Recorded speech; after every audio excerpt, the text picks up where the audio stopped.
जी हां दोस्तों, बड़ी खबर निकलकर सामने आ रही है। अमेरिका, चीन और इजराइल जो नहीं कर सके, तुर्की के ड्रोन TB3 ने कर दिखाया। बदलेगा युद्ध का नक्शा, F-35 की होगी छुट्टी, रच दिया इतिहास। जानेंगे क्या है पूरा मामला, अगली खबर में आपको बताएंगे। अमेरिकी ब्रिटिश मिसाइल से हमले के बाद अब रूस ने यूक्रेन पर दागी इंटरकॉन्टिनेंटल मिसाइल, मची तबाही। इसी के साथ जानेंगे इजराइल को हथियार रोकने वाले प्रस्ताव पर अमेरिका में क्या हुआ। साथ ही साथ आपको बताएंगे मुश्किल में फंसा गौतम अडानी, न्यूयॉर्क में धोखाधड़ी रिश्वत देने का आरोप। तो दोस्तों, सभी खबरें आसान भाषा में एक एक करके विस्तार से बताएंगे, तो आप मेरे साथ इस वीडियो के आखिर तक बने रहें। तो बिना टाइम लेते हुए बात करते हैं खबरों की। जी हां दोस्तों, दुनिया में ड्रोन सुपर पावर बन चुके तुर्की ने एक और कमाल कर दिखाया है। बैराकटार TB3 मानो रहित ड्रोन ने तुर्की की नौसेना के ड्रोन कैरियर युद्धपोत TCG अनादुलू पर न केवल लैंड किया, बल्कि उससे बाद में उड़ान भी भरी। तुर्की दुनिया में ऐसा करने वाला पहला देश बन गया है। अमेरिका, चीन और इजराइल अपनी ड्रोन तकनीक पर गुमान करते हैं, लेकिन तुर्की ने इस नई तकनीक से इतिहास रच दिया है। तुर्की के TB3 ड्रोन को छोटे और सटीक हमला करने वाले विस्फोटकों और मिसाइलों से लैस किया जा सकता है। साथ ही इसकी मदद से निगरानी और जासूसी के मिशन को भी अंजाम दिया जा सकता है। इस सफलता के बाद TB3 ड्रोन अब तुर्की के युद्धपोत के एयर विंग का एक अटूट हिस्सा बन जाएगा।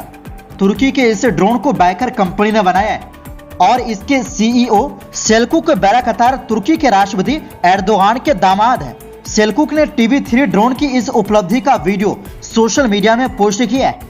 बैकर ने इससे पहले एक वीडियो पोस्ट किया था और बताया था कि किस तरह से एक ड्रोन युद्धपोत के फ्लाइट डेक के आसपास मंडरा रहा था, लेकिन उतरा नहीं था। बैकर ने TB3 ड्रोन के उतरने के बारे में अभी बहुत कम जानकारी दी है। TB3 ने पिछले साल पहली बार उड़ान भरी थी। जमीन पर इसने पहले इसकी जंप टेस्ट का अभ्यास किया था। विशेषज्ञों के मुताबिक TB3 ड्रोन तुर्की के युद्ध का ड्रोन TB2 का नौसैनिक वर्जन है। बैराकटार TB2 लड़ाकू ड्रोन का यूक्रेन की सेना जमकर इस्तेमाल कर रही है और रूसी सेना को काफी नुकसान पहुंचाया है। TB2 ड्रोन का सीरिया और लीबिया तथा अजरबैजान, आर्मीनिया की लड़ाई में भी जमकर इस्तेमाल किया गया था। इन ड्रोन की मदद से अजरबैजान की सेना को आर्मीनिया के खिलाफ बड़ी कामयाबी हासिल हुई थी।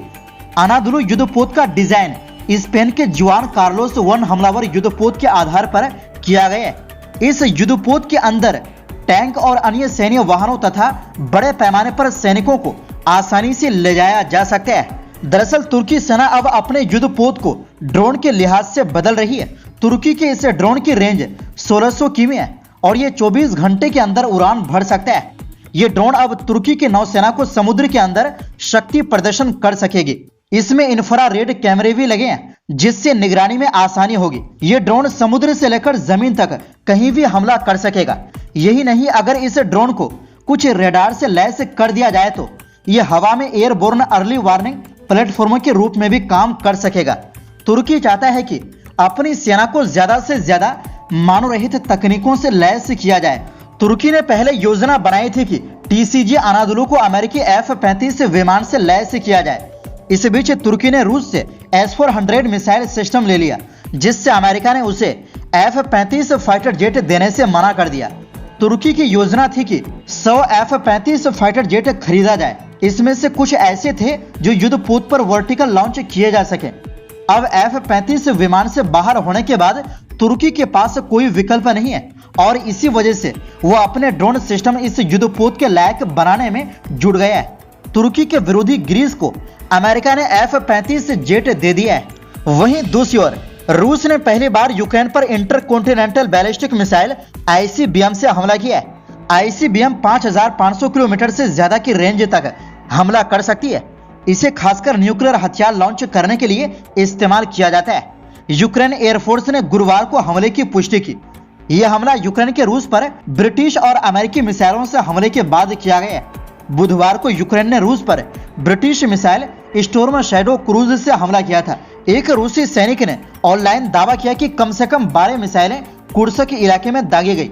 इससे पहले मंगलवार को यूक्रेन ने अमेरिकी लंबी दूरी की ATACMS बैलिस्टिक मिसाइल से रूस पर हमला किया गया था।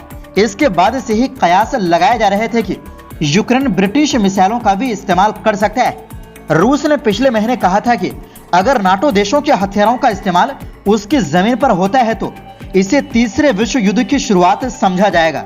रूस ने 19 नवंबर को दावा किया था कि यूक्रेन ने पहली बार अमेरिका से मिली लंबी दूरी की मिसाइलें उनके इलाके में दागी। न्यूयॉर्क टाइम्स की रिपोर्ट के मुताबिक रूस के रक्षा मंत्रालय ने कहा कि यूक्रेन ने मंगलवार सुबह ब्रियांस्क के इलाके में लंबी दूरी वाली 6 ATACMS मिसाइलें दागी। रूस ने कहा कि उन्होंने 5 मिसाइलों को मार गिराया। रिपोर्ट के मुताबिक यूक्रेन और अमेरिका के अधिकारियों ने भी रूस पर ATACMS का इस्तेमाल किए जाने की पुष्टि की है। इसके बाद बुधवार को कीव में अमेरिकी एम्बेसी को बंद कर दिया गया था। बाद में अमेरिका ने इसे गुरुवार को खोलने की बात कही। वहीं दूसरी ओर बुधवार शाम अमेरिकी सीनेट में डेमोक्रेटिक सेनेटरों के एक समूह ने इजरायल को हथियारों की आपूर्ति रोकने की कोशिश की, लेकिन उनकी ये कोशिश नाकाम रही। इससे पहले संयुक्त राष्ट्र सुरक्षा परिषद में गाजा में युद्ध विराम की मांग करने वाले प्रस्ताव पर अमेरिका ने वीटो लगा दिया। इस प्रयास का नेतृत्व सेनेटर बर्नी सैंडर्स ने किया, जो राष्ट्रपति जो बाइडेन की डेमोक्रेटिक पार्टी से जुड़े हैं।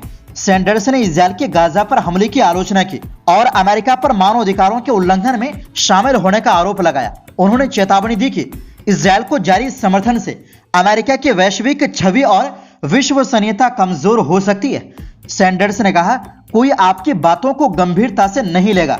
लोग आपसे पूछेंगे, आप चीन, रूस और ईरान को लेकर चिंतित हैं, लेकिन गाजा में बच्चों को भूखा मारने के लिए फंड क्यों दे रहे हैं? दरअसल 83 वर्षीय इस बुजुर्ग ने हाल ही में सेनेट के लिए 6 साल का नया कार्यकाल जीता है। उन्होंने 20 अरब डॉलर के हथियार सौदे को रोकने के लिए प्रस्ताव पेश किया।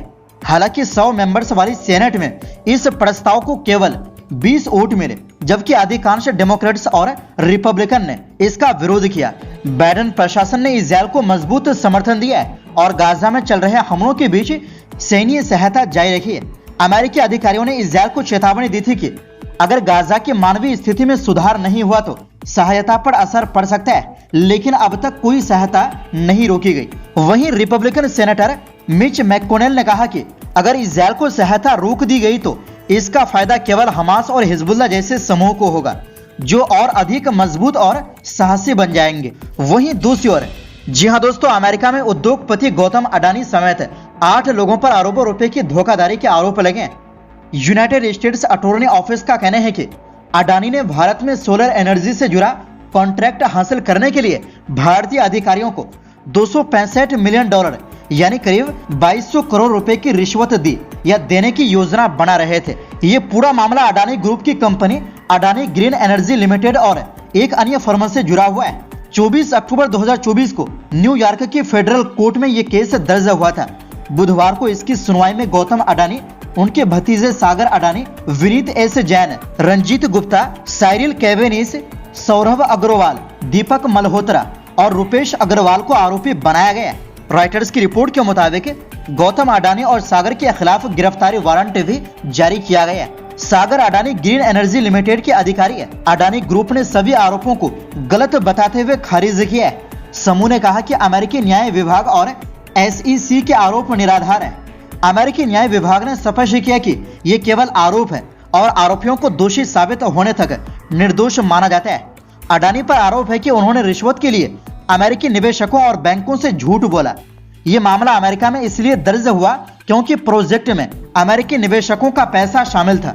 अडानी ग्रुप ने 20 साल से ग्रीन बॉन्ड से $600 मिलियन यानी 5064 करोड़ रुपए जुटाने की घोषणा की थी।